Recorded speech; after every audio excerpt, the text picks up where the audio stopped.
தென்கட்சி கோ. சாமிநாதன் ஐயா அவர்களின் இன்று ஒரு தகவல். நகைச்சுவை கதைகள். ஒரு விவசாயி விதைக்கிறதுக்காக வயல்வெளி பக்கம் போகிறார். விதைகளை அள்ளி வீசினார். அப்போ என்ன ஆச்சுன்னா, சில விதைகள் பாதை ஓரத்தில் விழுந்தது. சில விதைகள் முள் செடிகள் மண்டி இருந்த புதருக்கு இடையில் விழுந்தது. சில விதைகள் நல்ல நிலத்தில் விழுந்தது. பாதை ஓரத்தில் விழுந்த விதை என்ன ஆச்சுன்னா, அதெல்லாம் பறவைகள் கண்ணில் போட்டுவிட்டுது. உடனே உட்காந்து கொத்தி தின்னுட்டு போட்டுது. அதிகமாக மண் இல்லாத பாறை பகுதியில் விழுந்த விதையெல்லாம் லேசாக வேர் விட்டு முளைக்க ஆரம்பிச்சிது. அதுக்கப்புறம் வேர் கீழேயும் ஆழமாக போக முடியல, மேலேயும் சூரிய வெப்பம் அதிகம் தாங்க முடியல, எல்லாம் காஞ்சி கருகி போட்டுது. புதர் பகுதியில் சில விதைகள் விழுந்தது இல்லையா, முள் செடிகள் காடாக மண்டி போயிருந்தது. அதனால் முளைச்சி வர்ற செடிக்கு நெருக்கடி அதிகமாக போட்டுது. சரியாக வளர முடியல, விளைச்சலும் சரியாக இல்லை. நல்ல நிலத்தில் விழுந்த விதைகள் மட்டும் நல்லா முளைச்சிது, நல்லா வளர்ந்தது, விளைச்சலும் பிரமாதமாக இருந்தது. இந்த கதையை சொல்லிவிட்டு கேட்க செவியுள்ளோர் கேட்கட்டும் அப்படிங்கிறார் இயேசு பெருமான். ஆமாம், இயேசு கடலில் நின்ற படகு ஒன்றில் உட்காந்துருக்கிறார். கடற்கரையில் ஏராளமான மக்கள் உட்காந்துருக்கிறாங்க. அந்த சமயத்தில் தான் இயேசு ஓமைகள் மூலமாக மக்களுக்கு பல உண்மைகளை சொல்லிகிட்டு இருக்கிறார்.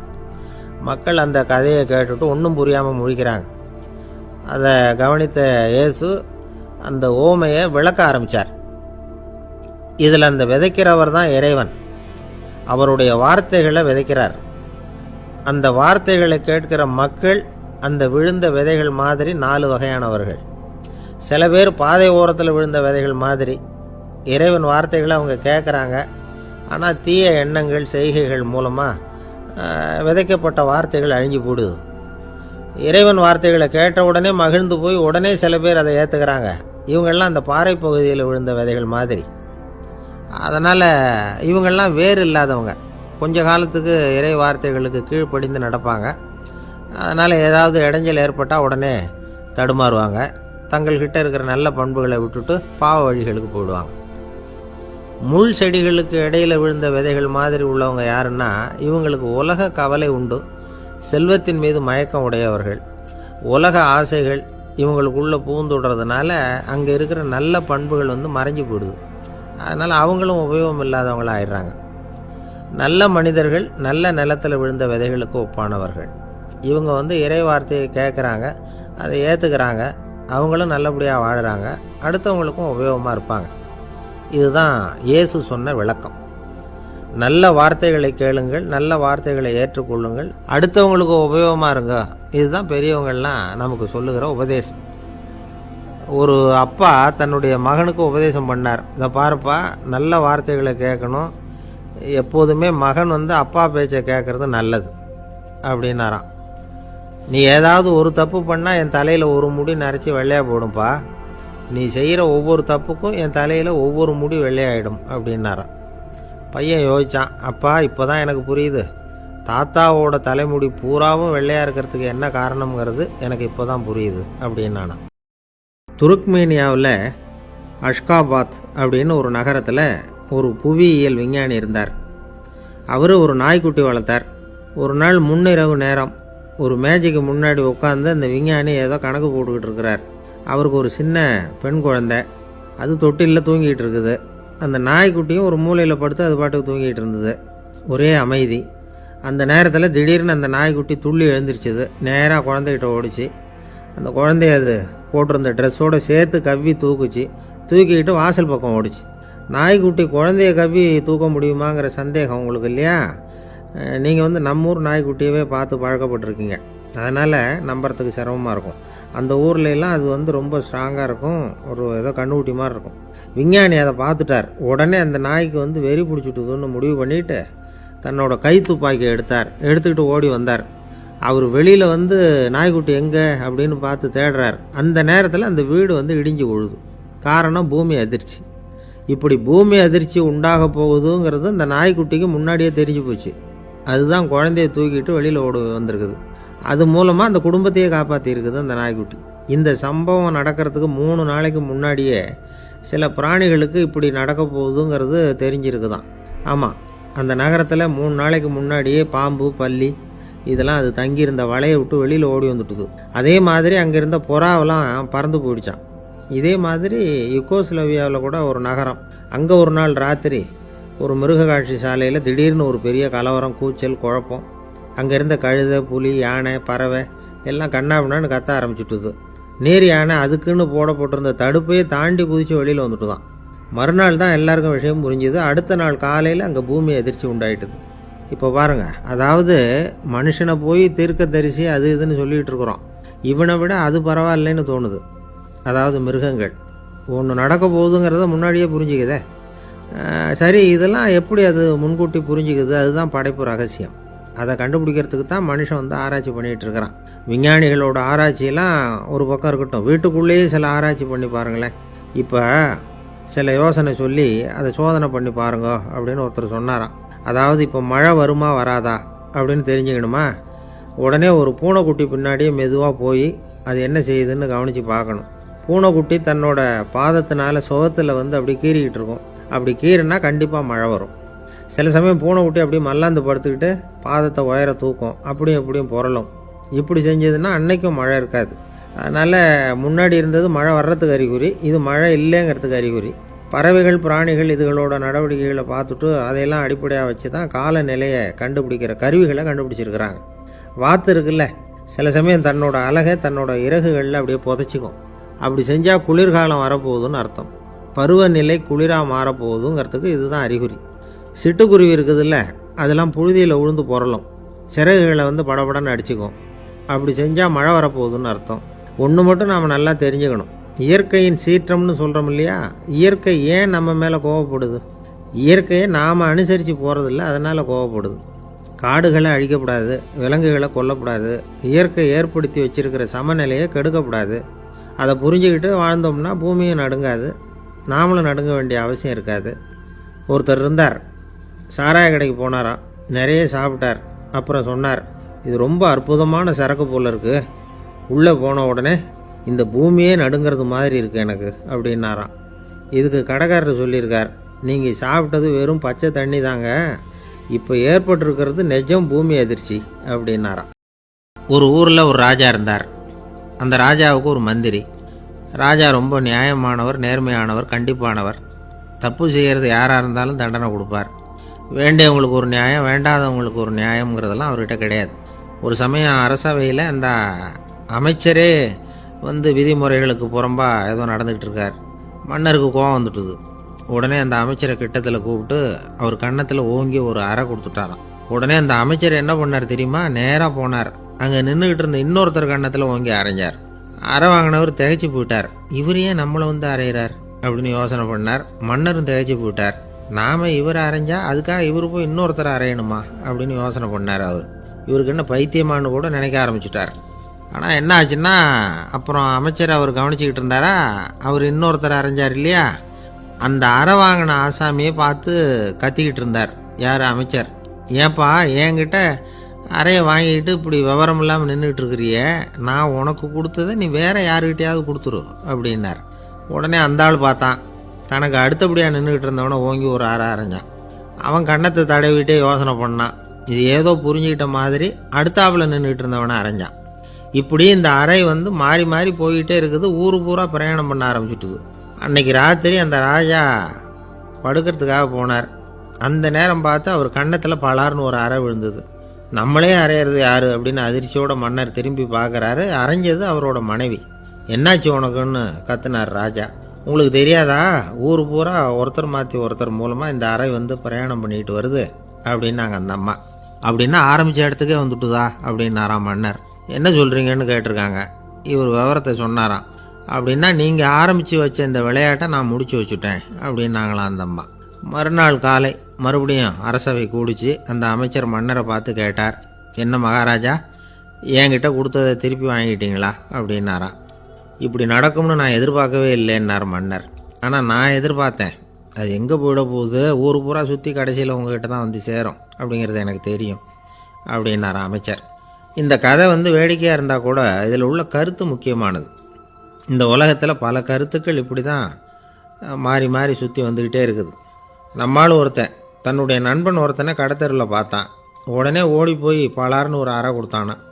அவன் கன்னத்தை தடவிட்டு ஏன்டா என்ன அரைஞ்சேன்னு கேட்டிருக்கான். நீ ஏன்டா என்னை முட்டாள்னு என் மனைவிட்ட போய் சொன்னேன் அப்படின்ட்டுருக்கான் அவன். உன்னை ஒரு முட்டாள்னு சொன்னதுக்காகவா நீ என்ன அரைஞ்ச அப்படின்னு கேட்டிருக்கான் இவன். டேய், நான் அதுக்காக அறையலப்பா, அது ஒரு பெரிய ரகசியம் நான் முட்டாளுங்கிறது. அந்த ரகசியத்தை நீ ஏன் எங்கள் வீட்டில் போய் சொன்னேன், அதுக்காக தான் அரைஞ்சேன் அப்படின்னு நானும் அவன். பக்தின்னு சொல்கிறோம் இல்லையா, அது 3 வகைப்படும் அப்படிங்கிறார் ஒரு பெரியவர். அது என்ன 3 வகைன்னா, தெய்வ பக்தி, அடியார்கள் பக்தி, குரு பக்தி. அடியார் பக்தியை விட தெய்வ பக்தியை விட குரு பக்தி தான் ரொம்பவும் சிறந்ததுங்கிறார் அவர். தெய்வத்துக்கிட்ட செஞ்ச பாவம் குருநாதர்கிட்ட தீர்ந்துருமா, குருநாதர்கிட்ட செஞ்ச பாவம் தெய்வத்துக்கிட்ட போனாலும் தீராதான். இப்படி பெரியவங்களாம் சொல்லி வச்சுருக்கிறாங்க. ஒரு காடு, அங்கே அயோத தௌமியர் அப்படின்னு ஒரு தபோதனர், அவர் பல மாணவர்களை ஒன்றா சேர்த்து ஒரு குருகுலம் நடத்திக்கிட்டு இருக்கிறார். பல தரப்பட்டவங்க பல திறப்பட்டவங்க மாணவர்கள் அதில் சேர்ந்து படிச்சுக்கிட்டு இருக்கிறாங்க. பாஞ்சால ராஜகுமாரன் ஒருத்தனும் அந்த குருகுலத்தில் சேர்ந்து படிச்சுக்கிட்டு இருக்கிறான். அவன் பேர் ஆருணி. பெரிய இடத்து புள்ள, இருந்தாலும் படுப்பில் ரொம்ப கெட்டிக்காரனாக இருந்தான். அவன் தான் அங்கே முதல் மாணவன். ஒரு நாள் குருநாதர் அந்த அரசகுமாரனை கூப்பிட்டார். நம்ம குருகுலத்துக்கு சொந்தமான வயலில் தண்ணீர் பெருகி வெள்ளம் பயிரை அழிக்குதான், அதனால் நீ போய் மடையை அடைச்சிட்டு வந்துரு அப்படின்னார். அந்த அரசகுமாரன் உடனே புறப்பட்டான். குருநாதர் சொல்லிட்டார்ல, உடனே புறப்பட்டான். நான் பெரிய இடத்து பிள்ளையாச்சே, ராஜகுமாரனாச்சே, ரொம்ப செல்வாக்கூட வளர்ந்தவனாச்சே, நான் போய் வயலில் இறங்கி வேலை செய்கிறதா அப்படின்னுலாம் அவன் நினைக்கல. குருநாதர் கட்டளையை நிறைவேற்ற வேண்டியது நம்ம கடமை அப்படின்னு நினச்சான். உடனே ஒரு மண்வெட்டியை தூக்கி தோளில் வச்சுக்கிட்டு புறப்பட்டு போயிட்டான். வயலுக்கு போனான். பார்த்தான், தண்ணி கரையை உடச்சிக்கிட்டு வயலுக்குள்ளே ஏகமாக பாஞ்சிக்கிட்டு இருக்குது. இவன் மண்வெட்டியால் களிமண்ணை புல்லோடு சேர்த்து புல் பத்த மாதிரி வெட்டி வெட்டி போட்டான். இருந்தாலும் மடையை அடைக்க முடியல. தண்ணி அதை மீறி வந்துக்கிட்டே இருக்குது. தண்ணி வேகமாக வயலுக்குள்ளே போய்கிட்டே இருக்குது. போடுற பத்தையெல்லாம் கரைஞ்சி கரைஞ்சி போயிட்டுருக்கு. இருந்தாலும் இவன் தன்னுடைய முயற்சியை கைவிடலை. வெட்டி வெட்டி போட்டுக்கிட்டே இருக்கிறான். காலையில் அங்கே போனவன் சாயந்தரம் வரைக்கும் இப்படி செஞ்சுக்கிட்டு இருக்கிறான். உடம்பும் மனசும் ரொம்பவும் சோர்ந்து போச்சு. இருந்தாலும் குருநாதர் இட்ட கட்டளையை நிறைவேற்றாமல் இருக்கிறோமேங்கிற ஒரு குறை அவனுக்கு இருக்குது. குரு கட்டளையை நிறைவேற்றாத நான் இன்னமும் இருக்கணுமா அப்படின்னு யோசனை பண்ண ஆரம்பிச்சிட்டான். என்ன செய்யலாம்னு பார்த்தான். நம்ம குருநாதர் இட்ட பணிக்காக இந்த உடம்பையே தியாகம் பண்ணலாம் அப்படின்னு முடிவு பண்ணான். தண்ணி பாயுதில் அதுக்கு குறுக்க விழுந்து அப்படியே மடையை அடைச்சிக்கிட்டு அப்படியே படுத்துட்டான். இது மற்றவங்களுக்கு தெரியாது. அன்னைக்கு ராத்திரி ஒரு விளக்கு முன்னாடி உட்காந்து குருநாதர் பிள்ளைங்களுக்கு பாடம் சொல்லி கொடுத்துக்கிட்டு இருக்கிறார். முதல் வரிசையில் இருக்கக்கூடிய ராஜகுமாரனை காணலை. நம்ம ஆருணி எங்கே போனா அப்படின்னு சொல்லி மற்ற மாணவர்களை விசாரித்தார். இப்போ அவங்க சொன்னாங்க, சுவாமி, அவன் காலையில் வயலுக்கு மடையை அடைக்கிறதுக்காக போனான், நீங்கள் தான் போக சொன்னீங்க, இன்னும் திரும்பி வரல அப்படின்னு அவர் பையன். குருநாதர் உடனே ஒரு தீவெட்டி எடுத்துக்கிட்டு மாணவர்களை அழைச்சிக்கிட்டு வயலுக்கு போனார். அங்கே போய் பார்த்தா ஆளை காணும். ஆருணி ஆருணின்னு சொல்லி சத்தம் போட்டு கூப்பிட்டு பார்க்குறார். நான் இங்கே இருக்கேன் குருநாதா அப்படின்னு காலுக்கு அடியிலேருந்து ஒரு சத்தம் வருது. குனிஞ்சு பார்த்தா அவன் மடையில் படுத்துருக்கிறான். என்னப்பா இதுன்னார். காலையிலேருந்து இந்த மடையை அடைச்சி பார்த்தேன் சுவாமி, முடியல, அதனால் இப்படி குறுக்க படுத்துட்டேன். என்னை தாண்டறதுக்கு பயந்து போய் தண்ணியை தேங்கி நின்றுட்டுது அப்படின்னா. அவனுடைய குரு பக்தியையும் அவனை தாண்டறதுக்கு அஞ்சு நிற்கிற தண்ணி தேக்கத்தையும் பார்த்துட்டு எல்லாரும் ரொம்ப ஆச்சரியப்பட்டு போயிட்டாங்களாம்.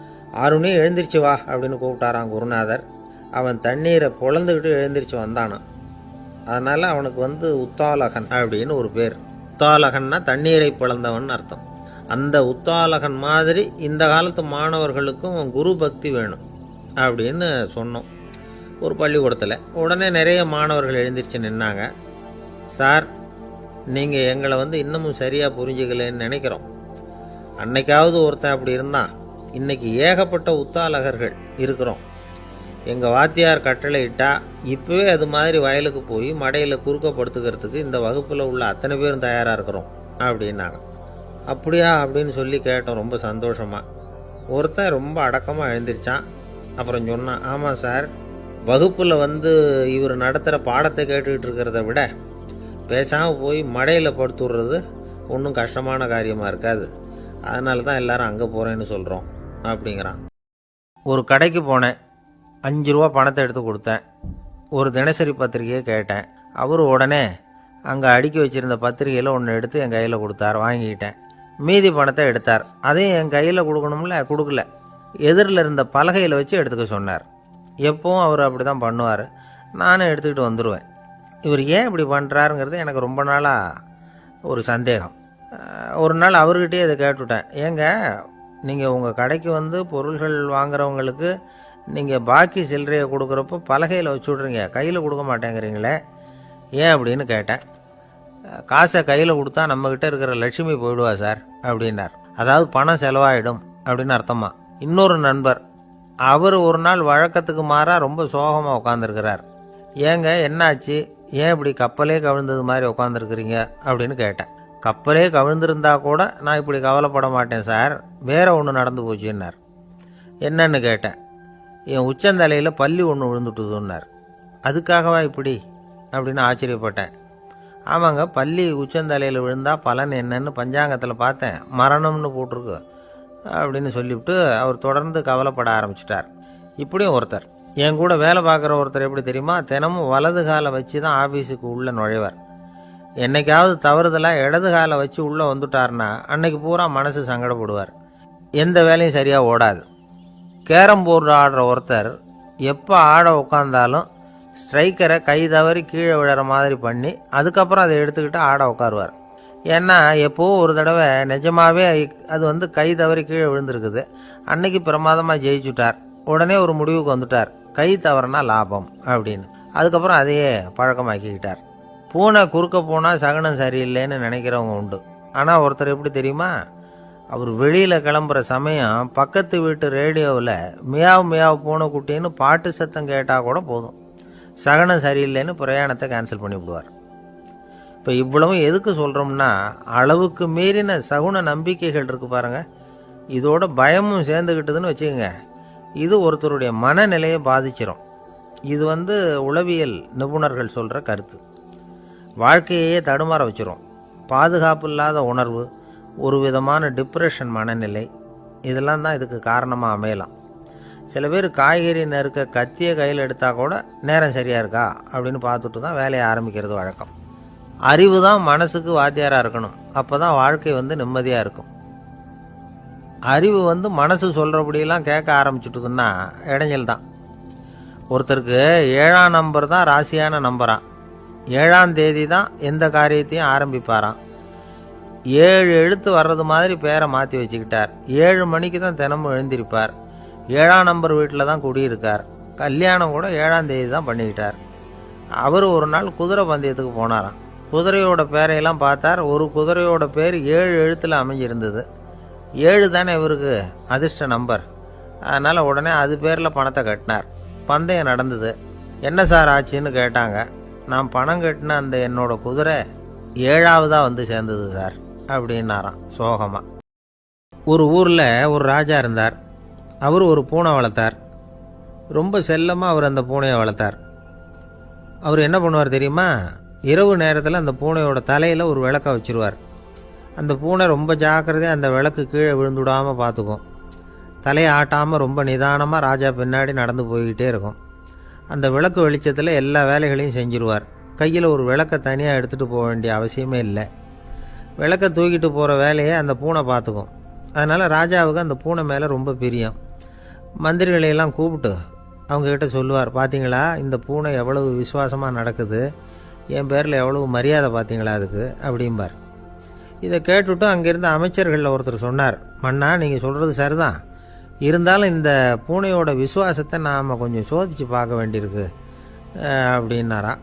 சரி, உங்கள் ஆசையை ஏன் கெடுக்கணும், நல்லா சோதிச்சு பாருங்கள் அப்படின்னு சொல்லிவிட்டார் ராஜா. உடனே அந்த அமைச்சர் என்ன பண்ணார் தெரியுமா, எங்கேயோ புறப்பட்டு போனார். ஒரு 5-6 எலிகளை பிடிச்சிக்கிட்டு வந்தார். அரண்மனையில் ராஜா ஏதோ வேலை பார்த்துக்கிட்டு இருக்கிறாரு. பக்கத்தில் அந்த பூனை ரொம்ப பணிவாக நின்றுக்கிட்டு இருக்குது. அது தலையில் விளக்கு எரிஞ்சிக்கிட்டு இருக்கு. அமைச்சர் தான் பிடிச்சிக்கிட்டு வந்த எலிகளை அந்த பூனை பார்வையில் படுறது மாதிரி எதிரில் விட்டார். அந்த எலிகள்லாம் அங்கேயும் இங்கேயும் ஓட ஆரம்பிச்சிது. அதை பார்த்தது பூனை, அவ்வளவுதான். தலையில் இருக்கிற விளக்கை பற்றியும் கவலைப்படலை, ராஜாவை பற்றியும் கவலைப்படலை.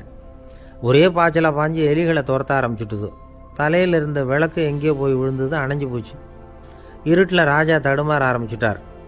இந்த சமயத்தில் அந்த அமைச்சர் மறுபடியும் விளக்கை ஏற்றினார். வெளிச்சம் வந்தது. அதுக்கப்புறம் அந்த அமைச்சர் பேசினார். அரசே, பூனையோட விசுவாசத்தை பார்த்தீங்களா? எலி அது கண்ணில் படுற வரைக்கும் தான் விசுவாசமாக இருந்தது.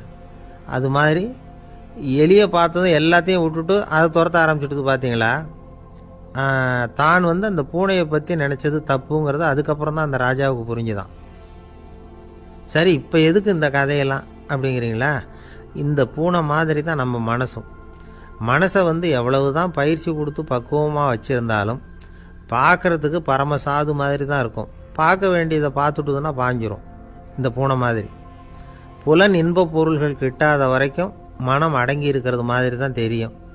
கொஞ்சம் வாய்ப்பு கிடைச்சாலும் அது குதிக்க ஆரம்பிச்சிரும், தப்பு பண்ண ஆரம்பிச்சிரும். பெரிய பெரிய முனிவர்கள் வாழ்க்கையில் நடந்த வீழ்ச்சி இதை தான் நிரூபிக்குது. புலன்களின் ஆற்றல் அதிகம். அதனால் மனக்கட்டுப்பாடு பயிற்சிகளில் ரொம்ப எச்சரிக்கையாக இருக்கணுங்கிறார் சுவாமி சிவானந்தர். மது பழக்கத்தையே விட்டுவிட்டேன்னு உறுதியாக இருப்பான். கடை கண்ணில் பட்டுவிட்டதுன்னா கால் அவனை கேட்காமலே இழுத்துக்கிட்டு உள்ளே போயிடும். இதுதான் மனசுங்கிறது. அதுதான் அந்த ராஜா வளர்த்த பூனை. நம்மால் ஒருத்தன் அந்த ராஜா பூனை தலையில் விளக்க வச்சது மாதிரி இவன் தன்னுடைய தலையிலேயே ஒரு விளக்கை ஏற்றி வச்சுக்கிட்டு என்னத்தையோ தேட ஆரம்பித்தான். தேடிக்கிட்டு இருக்கிறான். தலையை ஆட்டாமல் நிதானமாக நடந்து ரொம்ப நேரமாக தேடிட்டு இருக்கிறான். அந்த சமயம் அங்கே வந்த ஒருத்தர் என்னத்தை தேடுறீங்கன்னு கேட்டார். அதுதான் மறந்து போச்சு அப்படின்னு இழுத்தான். சரி, கொஞ்சம் இப்படி உட்காருங்க, ஞாபகம் வந்ததும் தேட ஆரம்பிக்கலாம் அப்படின்னார் அவர். இவன் கொஞ்ச நேரம் உட்காந்து யோசித்தான். அப்புறம் திடீர்னு எழுந்திரிச்சான். ஞாபகம் வந்துட்டுதுன்னா. என்னன்னு கேட்டார். எங்கள் வீட்டில் இருந்த விளக்கை எங்கே வச்சேன்னு தெரியல, அதை தான் தேடிக்கிட்டு இருக்கிறேன், ஏற்றி வைக்கலாம்னு பார்க்குறேன் அப்படின்னா. ஒரு ராஜா இருந்தார்.